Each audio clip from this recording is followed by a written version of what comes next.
Hello বন্ধুরা, কেমন আছে সবাই? আশা করছি অনেক অনেক ভালো আছে, সুস্থ আছো। প্রতিদিনের মতো নিয়ে চলে আসলাম তোমাদের জন্য নতুন একটা ব্লগ। আজকে হচ্ছে রবিবার, তো রবিবারের বাজারে দেখো তোমাদের দাদাভাই বাজার করে নিয়ে এসছে অনেকটাই। তো দেখো কদিন ধরে খেতে হবে জানি না।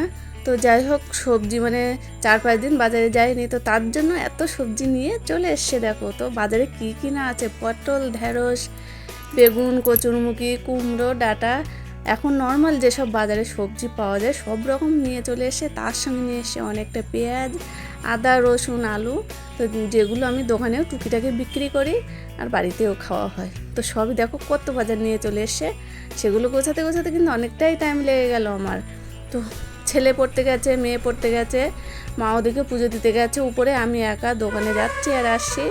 আর তোমাদের দাদাভাই বাজার থেকে মানে বাজারটা আমার কাছে দিয়ে গেল দোকানে মালপত্র নিয়ে আসতে। তো ভাবলাম তার একা একা নিচে আসি, সব কিছু গুছিয়ে নেই, তারপরে উপরে যাব রান্না বসাতে, যেহেতু আজকে যাবে আবার মালঞ্চয়। তো তার জন্য 11টার ভিতরে আবার রান্নাও করে দিতে হবে তাকে। আর সকালের টিফিন বলতে একেবারে ভাত বসিয়ে দেবো, আর রাত্রে রুটি আছে। আর ছেলে মেয়ে আসুক, কী খায় না খায় ওরা আবার মেয়ে তৈরি করে নেবে, এই হচ্ছে ব্যাপার। তো এই যে সবজিগুলোকে ক্যারি ব্যাগ করে গুছিয়ে রাখছি, যাতে অনেক দিন যায়, নষ্ট না হয় তার জন্য। আর ক্যারি ব্যাগ করে ফ্রিজে রাখলে সবজিগুলো তো টাটকাই থাকে, তাই না? তো দেখো বলতে বলতে দাদাভাই বাজার মানে মালপত্র নিয়ে চলে এসছে। তো ডিমটা একদমই ছিল না, ডিমটা আমি বের করে রেখে যাব, তো মা তো পারবে না বের করতে, তার জন্য। তা আর বাকি মালগুলো আমি পরে গোছাবো, কারণ প্রায় 9:30 বাজতে গেছে, তো তার জন্য। এই দেখো ডিমটাকে বের করে গুছিয়ে রেখে যাব। মানে উনি কীরকম যে টুকিটাকি আমি যতক্ষণ রান্না বান্না করি, তো দোকানটাকে একটু দেখে, মানে যেটা দিতে পারে সেটা দেয়, আর যেটা না পারে আমাকে আবার ডাকে, আমি এসে দিয়ে যাই, এটাই করি আর কি। তো দেখো এই দড়িগুলো কী করবো আর মানে এখন যে রাখবো, তো সে উপায় নেই, মানে তাড়াহুড়োর কারণে সবগুলো কটকট করে কেটে দিলাম।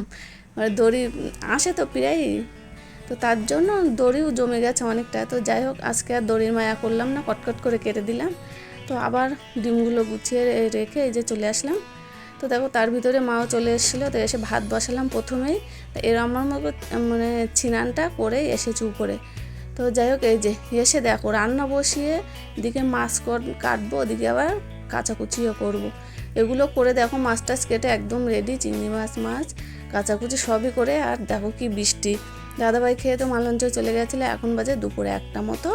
যাক এখন সবাইকে খেতে দেবো, ছেলে মেয়ে মা আমি, এই খাওয়া দাওয়া হবে, যেহেতু আজকে রবিবার সবাই বাড়ি আছে, নেই শুধু তোমাদের দাদাভাই। দেখো এই যে কচুরমুখী, বেগুন, আলু দিয়ে মাছের তরকারি, আর ডাঁটা দিয়ে, কুমড়ো দিয়ে, আলু দিয়ে তরকারি। ছেলে আর আমি এখানে বসে খাচ্ছি, দেখো।